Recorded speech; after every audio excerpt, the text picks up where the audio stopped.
Pensamiento del día, domingo 14 de diciembre. Superar nuestros límites para ir hacia el prójimo. Para amar, el cristiano no debe esperar ser amado, sino amar primero. Y como esto no lo puede hacer con Dios, porque Dios ama siempre primero, el cristiano lo pone en práctica con el prójimo.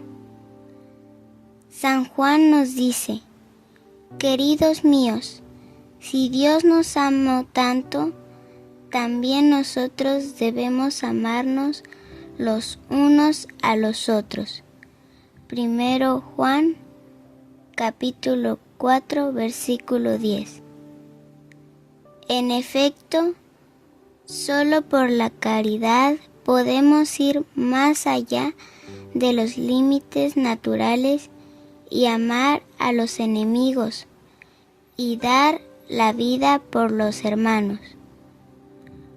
Por esto el amor cristiano es propio de la era nueva y el mandamiento es radicalmente nuevo e introduce en la historia y en la ética humanas una novedad absoluta.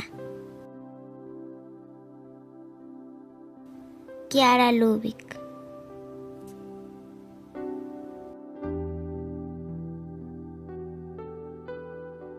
Palabra de vida. Diciembre de 2025. Los confines de la tierra verán la salvación de nuestro Dios. Isaías, capítulo 52, versículo 10.